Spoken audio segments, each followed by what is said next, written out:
What's going on, my motorized bike riding brethren? Hope everybody's doing good out there. So for those of you who might not be familiar with me, I've been into the motorized bikes for about 4 or 5 years now. I built my first one. That quickly turned into a very expensive hobby or obsession, depending on which way you want to look at that. If you guys ever, any of you watching this, ever frequent the Facebook groups, you may recognize this group, Mother's Best Motorized Bikes. It's a bike group that I help build with a good dude, Scott Hebert, from up in Canada.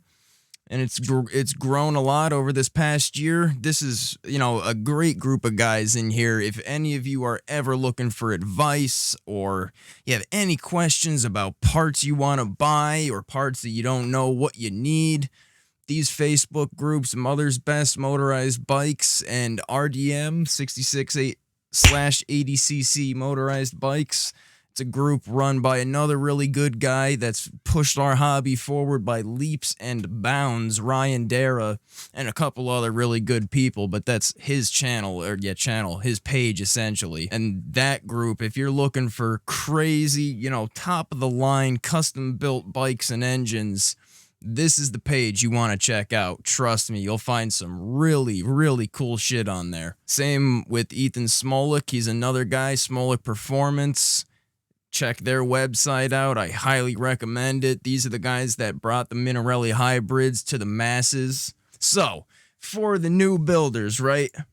Let's talk just today. Now, I'm going to do a whole video series on this, right? So, I want your feedback. I'm always here to answer questions for you guys. I love helping people out with this stuff. That's why we started the group Mother's Best. So, we're just going to talk about looking at engines and engine kits for people that are brand new builders to the hobby.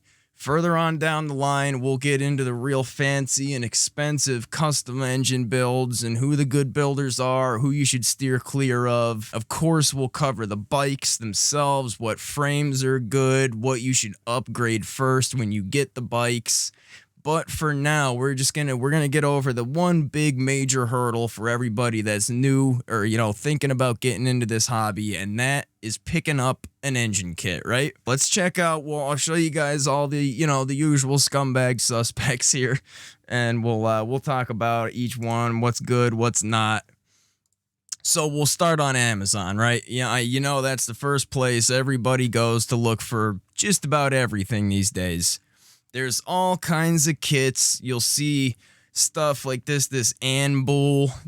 I don't know about those engines. That's another one of those funky name brands. This guy here, the CU-Tech, the PK80 CU-Techs, these are actually pretty darn good.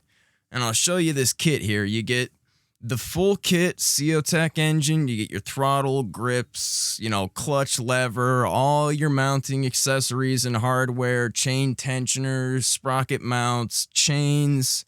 Comes with good hardware, the Allen head hardware. If you're ever, when you're looking into buying a motor kit, always check the hardware. If you see Phillips or flathead hardware on it anywhere, move on down the line. You don't want it. That hardware strips out and breaks so easy. You want Allen heads. And it comes with the cheap little speedometer and a gas tank, sprocket, exhaust. It comes with everything you need to turn a regular bike, any bike, that'll fit this motor in the frame. You're good to go. There you go. You got yourself a motorized bike. And for $150, it's a pretty good price. I mean, let's just get this out of the way off the bat, right? These bikes, right? I mean, look at this, guys. It's $150, right? And you get an engine, a gas tank, all the trimmings to put it on the bike and make it run short of the gasoline and oil. For $150, this is not a dirt bike, guys. This is not a motorcycle. This is not a dirt bike. It's not even a moped. It's a motorized bicycle. These things require, especially these cheap stock kits, the tolerances and the quality control on these things it's basically non-existent. So, yeah, they require a lot of maintenance, a lot of patience. This isn't something that you just jump into and it works. You need to do a little bit of research. Don't be afraid to ask questions and stuff, but things are going to break. It's not a matter of if, it's only when. How far down the road are you going to get before something breaks? So, of course, you have all these off-brand kits on here, and you could get just engine-only kits, too. Things like this, the YD100, right? This is the newer style engines that they're putting out. The stock engines are a 47 millimeter bore. That's the size of the piston and the cylinder bore. They have anywhere from a 38 to a 40 millimeter stroke, putting you anywhere from about 66 to about 69 cc's, whereas these guys now have a big bore 50 millimeter piston in them and a 40 millimeter stroke. Then that puts you right around 78 point something, 79 cc's. I don't have the displacement calculator up in front of me, but that's roughly the numbers. The only problem with these kits, I see a lot of people bragging them up, saying that they're the best thing ever, they love them. All the more experienced builders that I've talked to that have been on actual fast bikes said that they would most likely just go for a stock 47 millimeter kit anyway. Because one of the biggest drawbacks to these things is it's a one-piece jug. So anything funny's going on, you can't pop the head off and check your piston or see what the bore is looking like. You have to take your intake or at least the carb off. You have to undo your exhaust, undo the 4 acorn nuts up top, pop the cylinder off, hopefully not tearing your base gasket in the process. And that's just to be able to look inside, where with any other one, you could just pop your head off and look in there. And another big drawback there is you obviously can't put an aftermarket head on it. And that's one thing that I recommend for everybody. The stock heads are so bad. They're awful. The combustion chamber and the squish band are not even sized for the piston. So they're not good. I always recommend everybody get a nice, decent CNC head. You know, the CDH ones and everything, they're all better than the stock head. And you can get them for about $50, $60. So that's the usual, most of what you're going to see on Amazon. Then, now these are the sites that are going to pop up. Whenever you type in motorized bicycle in your search bar there, you are going to get gasbike.net and Bikeberry. All of these companies, bicycleengines.com, Bikeberry, Gas Bike, King's Motorbikes, they're all the same company. They just have different web pages, different storefronts. They sell these bikes, these fat motos.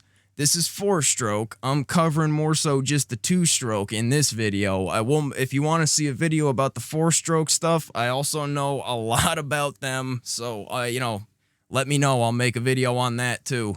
But these fat moto bikes, I made a couple of videos riding the one that I built for my neighbor. I'll put a card, up in one of the corners for you guys to check it out, see what they're capable of. I did a little off-road trail riding with it and stuff. It's a cool little bike. I wish the price was kind of just a little bit lower because the motor's pretty underwhelming. But, you pay $1,000, you're getting a pretty good bike there. It's got solid rims. They got good 12-gauge spokes. Excellent frame. The frames are already good to begin with. And then these guys take them and they weld gussets at all the stress points to shore it up even more. And, of course, they got the fat tire version of that. And that's got nice utility cargo racks on it and everything. So I'll give them that. That's one thing I would say that Gas Bike has good. As far as their motor kits and everything, guys, I'm going to say this right now. I'm sure this is going to, people are going to argue this, that I'm wrong, but I've tried more than enough engines to say this with some confidence. These kits on these websites, Gas Bike, the BBR, Stage 4 and 6 and 92 and a quarter engine kits, they're all a waste, guys. You're still getting a stock cylinder.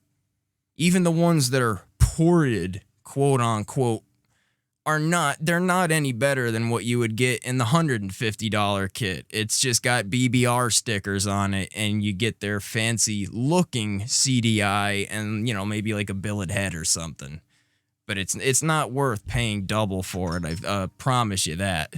So we come over here to Bikeberry, and we'll look at their motor kits too, because this seems to be the website that everybody ends up on for, first timers especially. If you are going to buy a BBR engine kit, if you're gonna buy any of them, avoid anything with these little tiny pancake flat cylinder heads on them. Do not buy them. If you're gonna buy one of these, go for this one, the BBR Tuning Angle Fire Bicycle Engine Kit. It's got one of the better injection molded cylinders on it instead of just the regular poured cast metal. Comes with the regular NT carb. It's got the wider front mount, good Allen key hardware, and everything you need to install it. Plus, they're one of their upgraded CDIs. They don't make any better power. They're not going to increase your performance. Anybody that tells you that is full of shit. They don't do that. That's not the point. All their upgraded stuff is it's just more durable. It's built a little better. It can handle being in the rain and stuff like that without burning right out. There's other sites. There's places like California Motorbikes, Bicycle Motorworks, also a really good site. Matt that runs that is a good dude. He's, a legit businessman, and he covers electric bikes. He builds batteries. He does all that kinds of stuff too.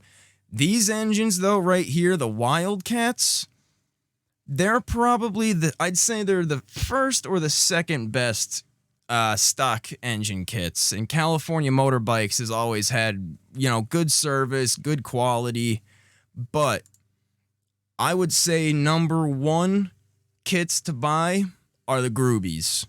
This guy, Don Grubee, he was actually just trapped over in China for quite some time, given the events that we will not speak of, as our video will be blacklisted and all that good stuff. But he was stuck over in China because he actually takes the time to go over there. He goes overseas and he oversees the whole production and QC of all of his engine kits. So that when you're buying this, that you are getting the absolute best quality that you will for your money. Now, granted, there's usually a little bit of a premium tied onto that, but that's also because the Grubee Skyhawks and the Starfire Super Rat, they come with little goodies that everything else doesn't, right? Like their pedal and electric start. It's got this little clutch type system that they put on the other side of the clutch housing, and you can start it with a drill or you could pedal start it. But it's just, cool things that they have that nobody else does. And if you live in Canada, well, there you go. You're supporting a Canadian. Don Grubee is based up in Canada. So, for the new guys, what motor would I buy today? I'd buy the Skyhawk, the GT5A. But that's $179 for just the engine. If you want the full kit, you're looking at $260. If that is not what you want to spend, I would move down to the next best option, the Wildcat from California Motorbikes. Great quality. You get the full kit, everything you need to get your bike up and running, short of the gas and two-stroke mix. That's another thing.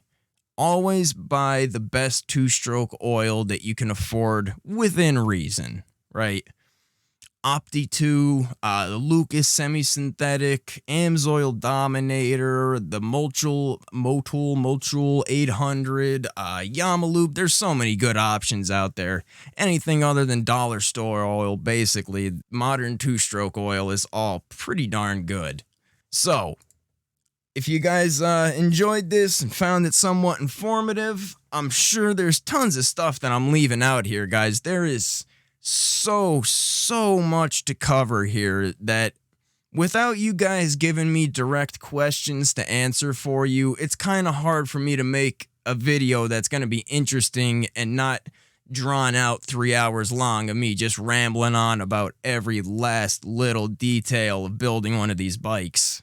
So, like I said, in my personal opinion, avoid one-piece cylinders at all costs.